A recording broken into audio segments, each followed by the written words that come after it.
हाय दोस्तों, नमस्कार। मैं हूं अभिषेक और मेरे पास है हीरो वीडो। आज हम इसका रिव्यू करने वाले हैं।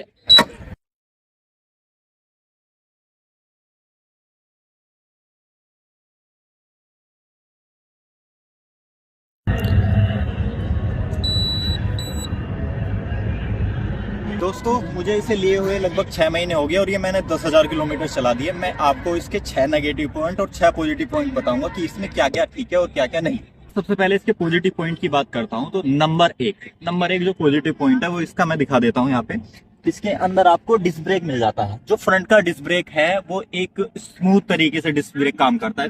पीछे वाले इसमें ड्रम ब्रेक है जो कि एक नॉर्मल तरीके से काम करते हैं, पर मैं ये कहना चाहूंगा जो इसके ब्रेकिंग सिस्टम है मुझे काफी अच्छे लगे। इससे पहले मैं स्प्लेंडर चलाता था, उसके मुकाबले इसके ब्रेक सिस्टम लाजवाब है। तो नंबर 2 इसका जो पॉजिटिव पॉइंट है वो इसका फास्ट चार्जिंग नेटवर्क। जैसे कि आपको पता एथर और हीडा का आपस में कनेक्शन है, ये एक दूसरे को चार्जिंग प्रोवाइड करते हैं। तो हीरो में क्या है कि आपको फास्ट चार्जिंग का ऑप्शन मिल जाता है। इसका ये सॉकेट है जो आपके शहर में अगर अवेलेबल हो। देखिए ये 6 या 7 पिन वाला सॉकेट है। अगर आपके शहर में कोई चार्जिंग सॉकेट हो वो आप इसको यूज कर सकते हैं। इसके फास्ट चार्जिंग नेटवर्क में, जैसे कि मैं मेरठ में रहता हूं तो यहाँ पे लगभग 5 से 6 चार्जर है जो मेरे लिए काफी आसान बना देता है। Number 3 location tracker. ये बहुत ही यूजफुल इसका फीचर है जो कि आपको हीरो वीडो में मिल जाता है। इसमें क्या होता है कि अगर आप अपने घर से 200 या 300 किलोमीटर दूरी पर है तो आप अपने फोन में ये चेक कर सकते हैं कि मेरी गाड़ी कहाँ पर खड़ी हुई है और कहाँ पर नहीं खड़ी। और इसका एक प्लस पॉइंट और है, वो मैं आपको आखिरी वीडियो में बताऊंगा। जो दोस्तों इसका एक पॉजिटिव पॉइंट भी है क्रूज कंट्रोल, जो कि बड़ी बड़ी गाड़ियों या कार वगैरह होती है ना, उसमें आता है कि आप अपनी गाड़ी को एक स्पीड पर सेट कर सकते हो। उसमें आपको रेस देने की जरूरत नहीं। मैं दिखाता हूँ, देखो। जैसे कि देखो मैंने ये रेस दी और यहाँ क्रूज कंट्रोल का बटन दबाया और ये मैंने इस पर सेट कर दी। देखो अब ये 34 पे ही हमेशा सेट रहेगी और 34 पे चलती रहेगी। देखो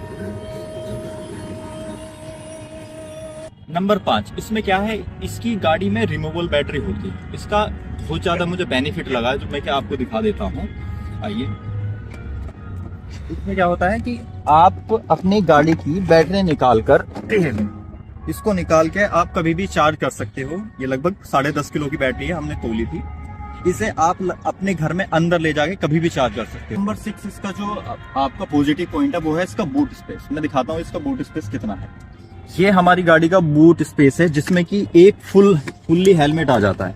ये आपका कोई भी फुल्ली हेलमेट है वो इसमें यहाँ पे आराम से आ सकता है और इसे आप लॉक कर सकते हैं। और उसके बाद भी आप इसमें कोई भी एक्स्ट्रा सामान यहाँ पे रख सकते हो, जैसे कि आपका टिफिन बॉक्स या कुछ भी ऐसा सामान जो रख सकते हो। ये आपका बूट स्पेस के लिए सबसे पॉजिटिव पॉइंट होगा। तो दोस्तों हमने इसके पॉजिटिव पॉइंट की बात कर ली है। इसमें 6 पॉजिटिव पॉइंट निकले थे जो मेरी तरफ से थे। अगर आपको कोई भी ऐसा पॉइंट लगता है कि और इसका पॉजिटिव पॉइंट है वो कमेंट में बता सकते हैं। तो चलिए अब बात करते हैं इसके नेगेटिव पॉइंट। तो देखिए इसका जो नेगेटिव पॉइंट जो मुझे लगाना है स्कूटी में, जो इसके स्विचेस वगैरह ना, आइए दिखाता हूं मैं आपको। जो इसकी स्विचेस वगैरह है, ये जो स्विच है ना वो ठीक तरीके से काम नहीं करते हैं। इसमें जैसे कि ये बटन हुआ रिवर्स वाला या फिर सेल्फ स्टार्ट वाला, ये ठीक तरीके से काम नहीं करना है। कंपनी को इन पे काम करना चाहिए। अगर हम इसे अच्छे तरीके से ले तो इसको कंपनी को इसे ठीक तरीके से बनाना चाहिए कि भाई बटन जिससे अच्छे तरीके से, क्योंकि आपने देखा होगा अभी नए नए लॉन्च हो रहे तो उनके बटन इतने स्मूथ तरीके से काम कर रहे हैं। मैं और गाड़ी में भी देखता हूँ। तो जैसे कि मैंने क्रूज कंट्रोल के बारे में अभी आपको बताया था, तो इसकी जो स्विचेस में क्या दिक्कत होती है, इसका क्रूज कंट्रोल का या सेल्फ वाला बटन कभी कभी काम नहीं करता। दूसरा नेगेटिव पॉइंट है, वो नेगेटिव पॉइंट ये है कि ये गाड़ी बहुत जल्दी गंदी हो जाती है। जैसे कि इसकी जो फुट रेस होती है पैर रखने की जगह, या फिर यहाँ पर या यहाँ पर, कंपनी को यहाँ पे थोड़ी सी इस तरह से जगह बनानी चाहिए जिससे कि आपका पैर आराम से रहे। इसमें क्या होता है कि जैसे मैं इस पे बैठता हूँ तो ये बैठने के टाइम पे क्या होता है कि मेरे पैर यहाँ पर अड़ जाते हैं या फिर यहाँ पर टच होते हैं। तो इस वजह से क्या होती है, गाड़ी थोड़ा जल्दी गंदी हो जाती है। कंपनी को इस पे काम करना चाहिए, थोड़ा सा स्पेस बढ़ा दिया जाए जिससे कि यहाँ पे कुछ और सामान कैरी हो सके। तो तीसरा नेगेटिव पॉइंट है, वो नेगेटिव पॉइंट ये है कि कंपनी ने जो इसकी चार्जिंग पिन बनाई है ना वो सबसे गंदी जगह बनाई है।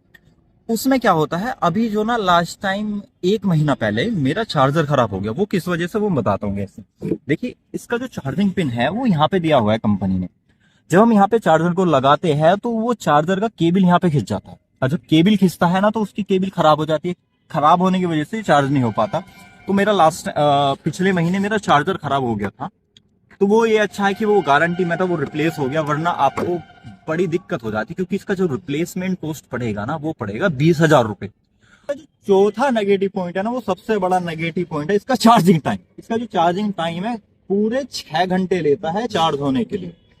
अब 6 घंटे लेगा और चलेगा कितना वो रेंज टेस्ट करके बताएंगे ना आपको, तो उसमें पता लगेगा ये कितना चलता है। एक इको मोड और राइड मोड और स्पोर्ट्स मोड, इसके लिए हम लोग क्या करेंगे, इसके लिए इसका टेस्ट करेंगे। तो इसका जो 5वां नेगेटिव पॉइंट है वो इसकी एक्सेसरीज। ये जो इसके साथ एक्सेसरीज मिली ना, ये एक बार लगने के बाद इतनी आवाज करती है, मैं खुद परेशान हो जाता हूँ। और ये कभी कभी तो यहाँ पर ये हैंडल में भी अड़ जाती है।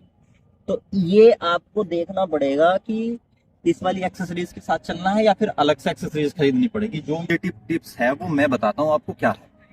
अभी क्या हुआ था ना, कुछ टाइम के लिए बाहर घूमने चला गया था और जो मेरे छोटे भाई और बहन है ना, वो उसको चला रहे थे। तो इसमें कंपनी ने कितना अच्छा फीचर दे रखा है कि अगर ये गाड़ी कहीं पर भी गिर जाती है या साइड में पलट जाती है तो आपके 3 रिलेटिव के पास मैसेज चला जाता है। तो दोस्तों 6 महीने और 10,000 किलोमीटर चलाने के बाद मेरा जो जेन्युइन रिस्पॉन्स है आपको खरीदने का, खरीदनी चाहिए या नहीं खरीदनी चाहिए। अगर किसी को फास्ट चार्जिंग चाहिए अपने सिटी में और सर्विस चाहिए कि हाँ भाई सर्विस टाइम पे हो जाए, और आपके शहर में स्टोर हो हीरो का, तो आप इसे कंसीडर कर सकते हो। और फास्ट चार्जिंग भी चाहते हो कि फास्ट चार्जिंग भी मिल जाए और आपका बजट हो 1-1.25 लाख रुपए के आसपास, तो इसे कंसीडर कर सकते हो। लेकिन अभी कंपनी ने बताया कि इसके रेट बढ़ा दिए हैं, तो अब अपने हिसाब से देख लेना। ये लगभग मुझे 1,15,000 रुपए के आसपास पड़ी थी कुछ डिस्काउंट्स वगैरह लगा के, और लगभग 4,000 रुपए मैंने इसकी वारंटी बढ़वाई थी। ये लगभग मुझे 1,20,000 रुपए की पड़ी है। और हाँ, इसका जो रेंज है उसके लिए हम एक अलग टेस्ट करेंगे, उसके लिए आप कमेंट बॉक्स में बता देना दोस्तों। Thank you so much.